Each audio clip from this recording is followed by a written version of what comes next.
Bonjour à tous, bonjour à toutes. Bienvenue dans l'espace métaverse de Senior Consulting Group pour un nouveau live aujourd'hui jeudi. Nous allons recevoir aujourd'hui Bérénice Deville-Fleuriot, qui est une journaliste, productrice, animatrice spécialisée dans l'immobilier.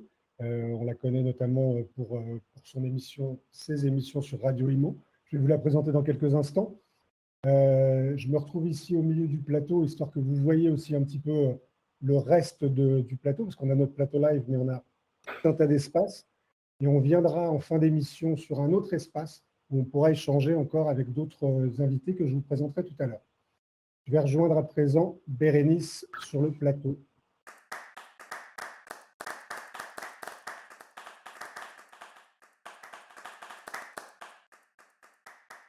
Me voilà assis. Bérénice, bonjour. Bonjour Raphaël. Ah, ça fait plaisir. On vous entend un petit peu en décalé, mais vous m'entendez bien? Oui, je vous entends bien. Ok, super. Donc, comme je le disais, vous avez déjà un beau parcours malgré votre jeune âge, puisque vous êtes passé par Euronews, Énergie, on vous voit régulièrement sur BFM TV aussi. Donc, vous êtes aujourd'hui la voix et le visage de Radio Imo, donc la première web radio dédiée à l'immobilier. Alors, l'immobilier, évidemment, nous, c'est un sujet qui nous intéresse aussi et qui intéresse beaucoup de Français, surtout en ce moment avec toutes les nouvelles problématiques qui nous arrivent. Alors après des années justement au sommet, voilà que les prix de l'immobilier commencent à reculer depuis plusieurs mois un peu partout en France. À l'inverse, les taux d'emprunt ne cessent d'augmenter. On est déjà à 4% sur 20 ans, là, vous le savez comme moi. Et il y a de nouvelles hausses qui sont attendues d'ici fin 2023. À côté de ça, il y a aussi l'inflation qui ne s'arrête pas. Donc il y a évidemment beaucoup de choses sujet à voir sur la question de l'immobilier, et puis aussi justement les fameuses passoires énergétiques. On va parler de tout ça. D'autant que pour les Français, la pierre reste une valeur refuge forte. C'est pas la même chose, acheter ou vendre. Certes.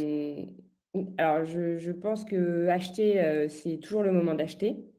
Même si en effet, là, les taux remontent. Après, on sort de deux très belles années exceptionnelles qui étaient un peu hors normes. Là, en effet, les taux remontent. Après, ça reste des taux relativement bas comparés aux taux de nos voisins européens, par exemple, ou même aux États-Unis. Donc voilà. Et puis, moi, je ne suis pas encore du milieu à l'époque, mais quand je reçois de nombreux présidents de réseaux, eux, quand ils ont commencé, les taux étaient à deux chiffres. Donc voilà, donc je pense que c'est toujours le moment d'acheter. En plus, un taux, ça se renégocie. Alors, en revanche, vous avez dit pour les prix, on voit que les prix commencent à reculer. Alors, ce n'est pas le cas partout. C'est pas le cas partout. Et justement, c'est ça qui pose problème dans de nombreux endroits en France. C'est que les vendeurs ne veulent pas baisser les prix, ce qui s'entend, hein, puisque ils ont peut-être acheté, voilà, ils ont envie de faire une plus-value, etc. Mais du coup, ça fait partie des choses qui crispent un peu le marché. Il n'y a pas que ça, évidemment, mais voilà, les prix restent encore trop élevés dans certains endroits. Après, Oui, est-ce le moment de vendre? Ça je vous en prie. dépend, ça dépend en fait, ça dépend de pourquoi on vend. Évidemment, un couple qui se sépare, qui ne va pas remettre sa vente à plus tard. Pareil pour les couples qui ont des enfants, qui doivent voilà, acheter plus grand. Parfois, dans la vie, il y a des événements qui font que on n'a pas le choix. En fait, on ne peut pas attendre.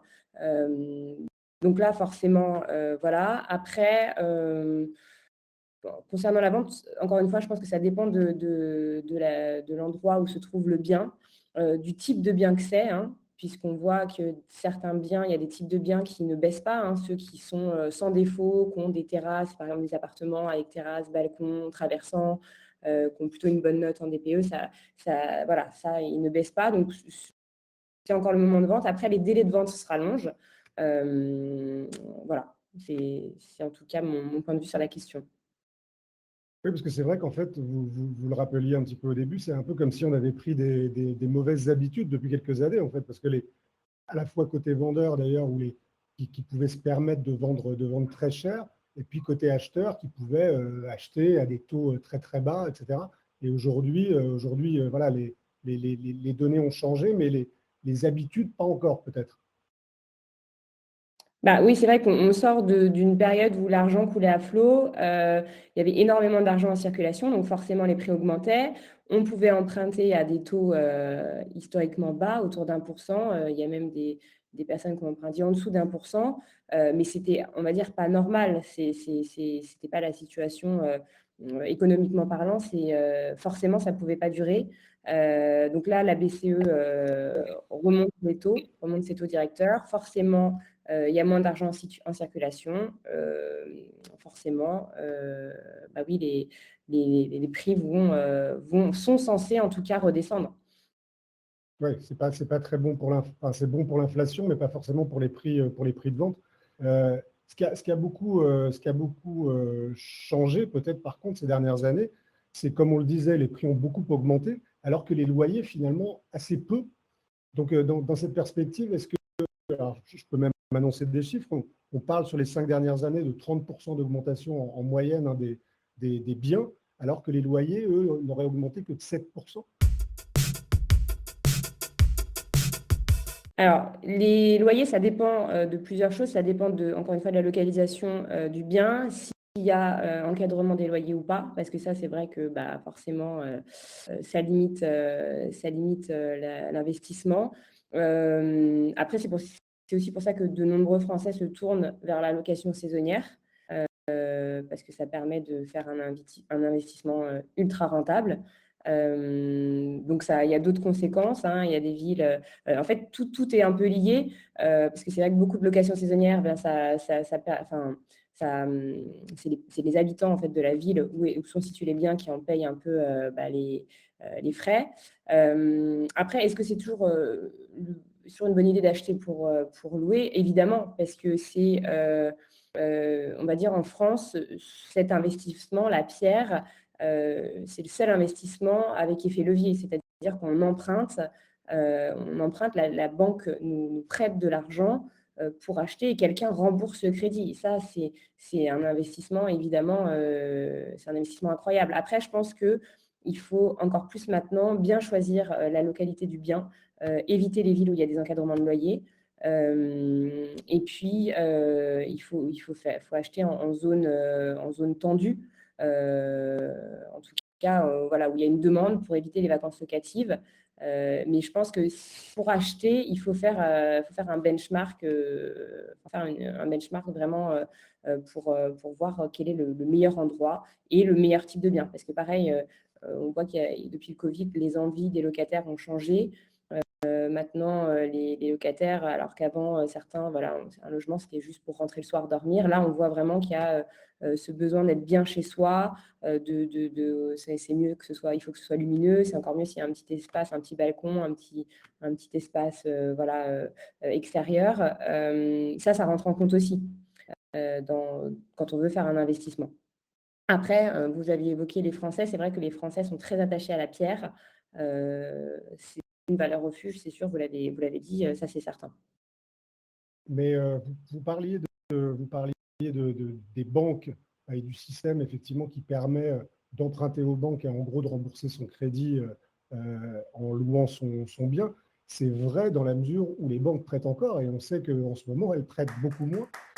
Du coup, dans cette perspective, Ouais. est-ce que et là évidemment vous me voyez venir avec mes gros sabots, mais est-ce que Hem, alors oui, après c'est pas je pense que c'est pas le même mécanisme, il y a pas les mêmes avantages et puis il y a pas les mêmes inconvénients. Je pense que c'est 2 choses différentes. C'est encore une fois, ça dépend de ce dont tu as besoin et de ce que veut l'investisseur. Si c'est uniquement se créer du patrimoine, heu, c'est vrai que le viager est une bonne solution et là, on en parle de plus en plus avec, comme vous l'avez dit, les prêts, les conditions d'octroi qui se durcissent, c'est plus compliqué d'obtenir un crédit, faut un apport conséquent. Maintenant, ils demandent même une épargne de sécurité, en plus de l'apport. Donc forcément, tous les Français qui veulent acheter pour faire un investissement n'ont pas cet argent. Donc c'est vrai que le viager, ça reste une alternative, c'est une solution. Après, forcément, ça dépend de ce qu'on veut aussi, parce que le viager, faut attendre que le bien se libère en général. C'est un autre investissement pour moi. Mais pour construire son patrimoine, oui, ça reste un investissement, ça reste un bon investissement. C'est un bon investissement. On parlait tout à l'heure, c'est vrai qu'on parle vendeur et acheteur. La problématique actuelle aussi, c'est qu'il y a moins en moins d'acheteurs. Vous le disiez, les vendeurs refusent de baisser leur prix, mais les acheteurs ont de plus en plus de mal à accéder au crédit. Donc du coup, côté vendeur, est-ce que ce n'est pas aussi un autre moyen de pouvoir dégager des liquidités? Je pense notamment aux seniors qui ont des besoins de liquidité une fois arrivés à la retraite. Vous parliez des couples qui se séparent, mais c'est vrai qu'il y a des situations de vie, comme par exemple quand on arrive à la retraite et on se retrouve avec un peu moins d'argent. Alors oui, mais à partir d'un certain âge, parce que je crois, alors j'ai plus du tout les chiffres en tête, mais fiscalement, je crois que c'est pas du tout avantageux de faire ça avant, je crois que c'est 50 ans. J'ai peur de dire une bêtise, mais voilà, je sais que c'est plus on avance dans l'âge et plus c'est avantageux. Après, encore une fois, oui, ça dépend de ce qu'on recherche, mais on parlait beaucoup des retraites en ce moment avec la fameuse réforme. C'est vrai que notre système de retraite, il y a un problème. La réforme, personnellement, je pense qu'on est obligé de la faire parce que on voit à quel point la France n'a plus d'argent, en fait. Donc oui, là, le viager, ça peut être une alternative pour les personnes âgées qui n'ont pas beaucoup, enfin, qui ont une petite retraite, recevoir chaque mois une rente, évidemment, c'est quelque chose de non négligeable. Et c'est vrai que il y a de plus en plus de personnes âgées qui décident de mettre en viager leur logement. Après, encore une fois, je pense qu'il y a aussi des histoires un peu familiales. Parce que souvent, il y a les enfants qui ont une partie du logement. Enfin, voilà. Je pense que ça dépend aussi des histoires un peu intrafamiliales, de la situation familiale. Je pense qu'il faut en discuter avec les personnes qui réfléchissent à le faire, doivent en discuter avec leurs enfants. Et puis voilà. Mais oui, pour les personnes âgées, c'est sûr que c'est une bonne solution pour avoir un revenu complémentaire quand elles ne travaillent plus. Non, parce qu'on parlait tout à l'heure de Pierre comme valeur refuge et que ça reste quelque chose d'important pour les Français. Mais vous qui connaissez bien l'immobilier et qui voyez probablement aussi les attitudes et les comportements changer. Alors, j'ai pas fait d'études auprès des personnes âgées, mais moi, je pense que c'est important de devenir propriétaire. Après, c'est vrai que les propriétaires, je pense qu'en France, il y a une vision un peu manichéenne des propriétaires. Les propriétaires sont toujours des personnes riches, les propriétaires sont toujours les méchants. Ce n'est pas du tout le cas. Il y a de nombreux propriétaires qui sont endettés. Il ne faut pas oublier que la plupart des propriétaires, ils ont un prêt derrière pour leur logement. Après, donc, quand je parle des propriétaires bailleurs, voilà, il y a un prêt. Donc, le locataire, en fait, s'il ne paye plus son loyer, le propriétaire bailleur ne peut plus payer son crédit. Donc voilà, après, devenir propriétaire, je pense que c'est quelque chose que l'État devrait encourager davantage. Moi, je suis totalement pour. En ce moment, on parle beaucoup du statut du bailleur privé. Je pense que ce serait une très bonne chose. Mais c'est vrai que là, les propriétaires, en général, ont l'impression que c'est un peu eux le bouc émissaire. Donc, il y a eu le DPE. Oui. Pour les propriétaires bailleurs, je parle. Il y a eu le DPE, il y a eu l'audit énergétique depuis le 1er avril. C'est encore une contrainte pour les propriétaires. Là, il y a un parlementaire qui a soumis une autre proposition. Alors, pour l'instant, c'est encore une idée, mais ce serait encore un espèce de document à remplir par les propriétaires. Donc voilà, en fait, on a l'impression que c'est toujours des contraintes pour les propriétaires. de plus en plus. Et c'est vrai que c'est dommage que le gouvernement ne fasse pas grand-chose en fait voire rien du tout en fait pour les propriétaires, d'ailleurs pour le logement en général. Mais voilà, je pense que le statut de propriétaire, enfin, voilà, le fait de devenir propriétaire, le gouvernement devrait on va dire, motiver les Français, accompagner les Français à devenir propriétaires. Voilà, en tout cas, c'est mon avis. Ouais, non, mais je partage plutôt votre avis. Vous parliez d'ailleurs des problématiques de DPE. Alors, là, c'est un peu le nerf de la guerre de l'immobilier en ce moment, c'est-à-dire ces fameuses passoires énergétiques. On parle de 17% de passoires énergétiques en France. Alors, les 5 millions dont vous parlez, c'est concernant uniquement les résidences principales. En France, si on inclut les résidences secondaires, il y aurait 7,2 millions de passoires thermiques. Ouais, c'est colossal. Voilà. Après, oui, c'est des sondages qui ont été faits. Il y en a un notamment, je crois que c'est Nexity. C'est un sondage Ipsos pour Nexity, selon lequel voilà, 48% des propriétaires de passoires thermiques ont l'idée, enfin, pensent à le mettre en vente dans l'année qui arrive. Donc, c'est vrai que c'est presque un propriétaire sur deux. Parce que forcément, les travaux, ça fait peur. Après, est-ce que c'est une bonne idée de le vendre? Encore une fois, je pense que ça dépend, c'est un peu du cas par cas. Ça dépend du logement, ça dépend de la localisation. Après, est-ce que ça vaut le coup d'acheter une passoire thermique? Est-ce qu'il y a des bonnes affaires à faire? Je ne sais pas. Je ne sais pas. Parce qu'il faut évaluer le montant, enfin, faut être sûr du montant des travaux qu'il y a derrière. Après, les décotes ne sont pas non plus très, très élevées. Je vois à Paris, par exemple, il y a énormément de passoires thermiques. Dans le haussmannien, les prix ne pas. Après, c'est vrai que dans d'autres régions, on voit que les prix augmentent moins quand c'est des passoires thermiques. Donc forcément, il y a un écart qui va se creuser. Mais voilà, il faut voir en fait la décote, et il faut voir aussi le montant des travaux. D'autant plus que beaucoup parlent dans le milieu d'une nouvelle version encore du DPE. Parce que c'est vrai que le DPE a été fait très hâtivement par le gouvernement. Je pense qu'ils n'ont pas trop réfléchi aux conséquences de ce DPE, de la loi climat et résilience en général. Là, il y a plusieurs fédérations de diagnostiqueurs qui sont en train de militer fortement pour qu'il y ait une pondération qui soit faite, par exemple, pour les petites surfaces. C'est vrai que les petites surfaces, en fait, malgré tous les travaux qu'on peut faire, elles sont toujours mal notées. Il y a beaucoup plus de F et G sur les petites surfaces, dans les petites surfaces. Donc voilà, je pense que le DPE va encore évoluer. Donc je pense que moi, personnellement, j'attendrai avant d'acheter une passoire thermique en me disant il y a un coup à faire. Enfin, il n'y a pas forcément, pour moi, c'est pas sûr qu'il y ait un coup à faire. Voilà. D'accord. Bon, Mais encore une avant fois, ça de. dépend des endroits. Oui, bien sûr, bien sûr. Avant de prendre les questions du public, parce que je vois qu'il y a pas mal de questions dans le chat, je voulais vous poser, moi, une dernière question.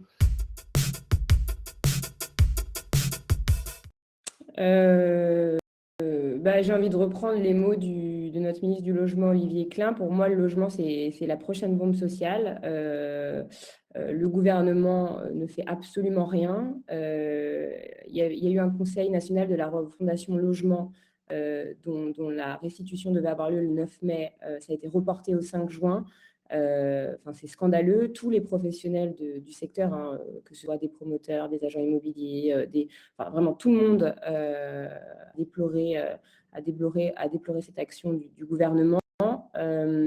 Moi, je suis assez inquiète de ce côté-là. Après, l'évolution du marché en termes de prix, de taux, ça, je ne suis pas voyante, je ne peux pas vous dire. Je crois que personne ne peut prévoir ce qui va se passer. Parce qu'on l'a vu là avec l'Ukraine, par exemple, il y a des phénomènes internationaux qui sont imprévisibles. Donc ça, je pense que c'est difficile à prévoir. Après, là, ce qu'on peut prévoir, c'est que en France, il y a réellement un problème de logement. Le rapport de la Fondation Abbé Pierre l'a clairement dit, qui est sorti en début d'année. Il y a 330 000 personnes sans domicile en France, c'est 30 000 de plus que l'année dernière. Donc, il y a un gros problème. Il y a 4,15 millions de personnes mal logées en France. Donc, voilà, je pense qu'il est urgent de faire quelque chose. L'AFPI, la Fédération des promoteurs immobiliers, a tenu une conférence ce matin concernant le secteur et c'est dramatique. Voilà, la construction est dans le rouge. C'est dramatique. D'ailleurs, je ne sais pas si vous l'avez lu, il y a une lettre qui a été publiée, une lettre ouverte la semaine dernière par plusieurs fédérations. C'est la première fois en fait que de nombreuses fédérations se mettent ensemble pour écrire une lettre. Il y a la FNAIM, l'UNIS qui en font partie, voilà, pour demander en fait au gouvernement des mesures puissantes. Et je pense que là, en fait, on ne peut plus attendre. Voilà. Donc, pour moi, il y a urgence. Il y a urgence. En tout cas, il faut qu'il y ait des mesures. Il faut qu'on encourage les primo-accédants à acheter. Voilà, le gouvernement doit absolument agir. On a entendu votre appel. Merci beaucoup, Bérénice. Je vais demander si vous avez encore quelques minutes à nous consacrer. Oui, bien sûr. Super. Je vais demander à notre modératrice adorée si elle a sélectionné quelques questions pour nous, enfin pour Bérénice.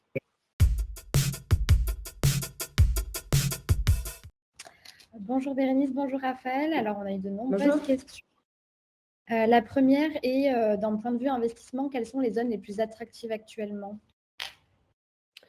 Oula, alors j'ai reçu la semaine dernière le cofondateur de Mastéos. Alors, j'ai plus les villes en tête, mais je vous conseille d'aller voir sur son site internet parce qu'ils font de l'investissement locatif. Et en fait, ils font plein d'enquêtes, ils étudient les zones. Je crois qu'il y avait Cholet. En gros, il faut prendre une ville où il faut calculer le risque. Et, parce que pour que ce soit un petit peu rentable, il faut forcément qu'il y ait un peu de risque, mais pas trop, parce qu'il ne faut pas qu'il y ait de vacances locatives. Mais je crois qu'il y a certaines villes à côté de Lille. Il y en a une ou deux à côté de Rouen. Enfin, il faut regarder, je ne les ai pas en tête, pour être honnête. On mettra le lien dans le replay du live. Une autre question peut-être, Chloé? Oui, merci pour cette réponse. Ensuite, la suivante. Donc, c'est les USA ont des taux à 6,6%, mais sur 30 ans, et n'ont pas les mêmes restrictions sur le reste à vivre. Comment expliquer cette stratégie? Car on n'a pas la main sur les taux de la BCE, mais on pourrait assouplir les règles, non? J'ai pas compris la question. Assouplir les règles que la BCE assouplisse. Oui, assouplir les taux, en fait, comme font un petit peu nos amis américains. Alors, la Fed, qui est l'équivalent de la BCE, a remonté ses taux aussi. Après, c'est vrai que sur cette question, c'est un peu le rôle des banques centrales. Et je crois que depuis maintenant, depuis l'été dernier, il y a un peu des avis contraires sur le rôle notamment des banques centrales. Est-ce que c'est la bonne chose à faire de remonter les taux pour vaincre l'inflation? Est-ce que je vous avoue que je ne suis pas économiste, je ne sais pas. Mais c'est vrai que j'ai entendu plusieurs économistes, j'ai écouté plusieurs économistes qui disaient que c'était un peu obsolète comme mécanisme. Je veux bien y croire, je ne sais pas. Je sais pas. Très bien, merci pour votre retour. On a encore 2 dernières questions. Donc, toujours sur l'investissement, quel conseil donneriez-vous à un investisseur immobilier débutant qui souhaite se lancer? Est-ce que le viager paraît-il comme une solution adaptée?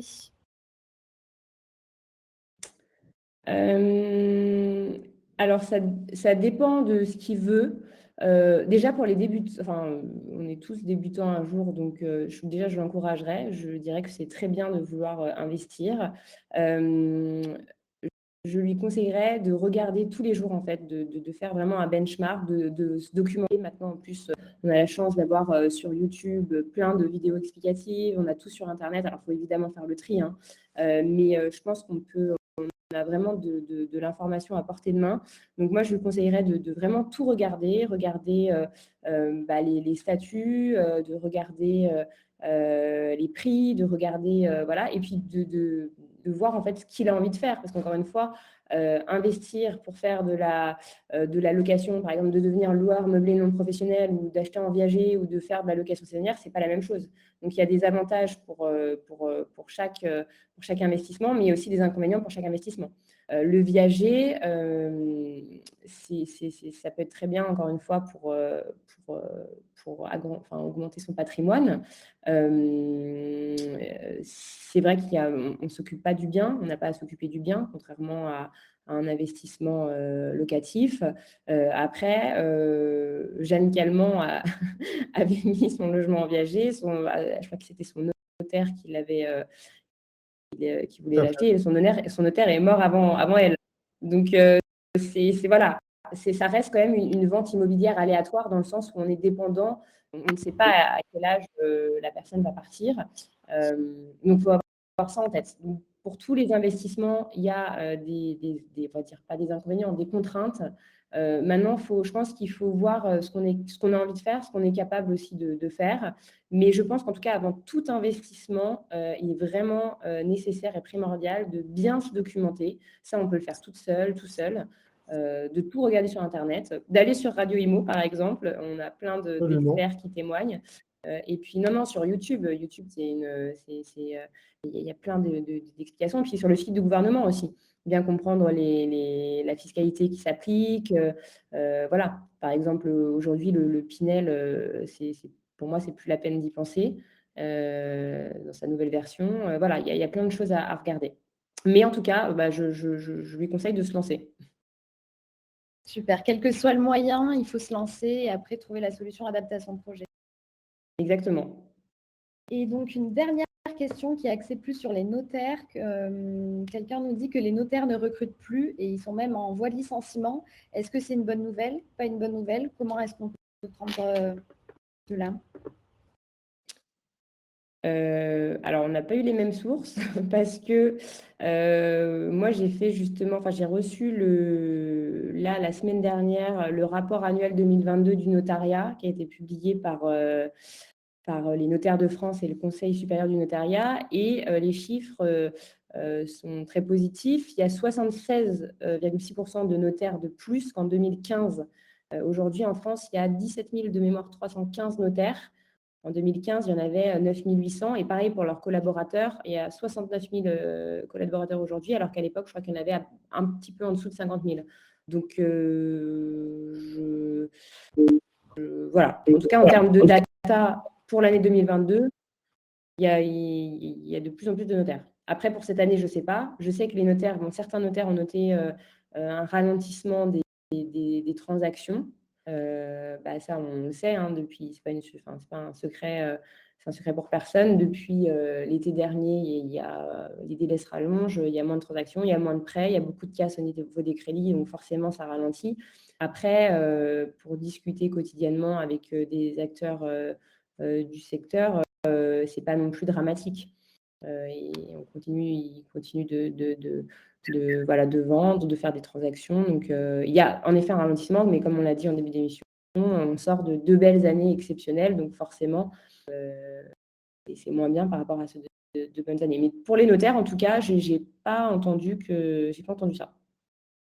On reparlera d'ailleurs, Chloé, des questions notariales avec nos invités suivants. Je constate en tout cas, Bérénice, que vous êtes plutôt optimiste, en tous les cas, pour l'avenir. Toujours. Ça fait plaisir. En tout cas, je voulais vous remercier infiniment d'avoir participé à cette émission avec nous. Je crois qu'on a appris beaucoup de choses. Et puis, effectivement, vous avez, je trouve, fait passer votre enthousiasme et votre envie d'entreprendre, etc., à tous nos invités. Et je rappelle que cette émission sera bien entendu diffusée en replay dans son intégralité. Et il y aura aussi quelques morceaux choisis sur les réseaux sociaux. Merci beaucoup, Bérénice de Villefloriot. Merci, Raphaël, pour l'invitation. Au plaisir, et puis vous revenez quand vous voulez. Merci beaucoup, en tout cas. Merci. Au revoir. Au revoir.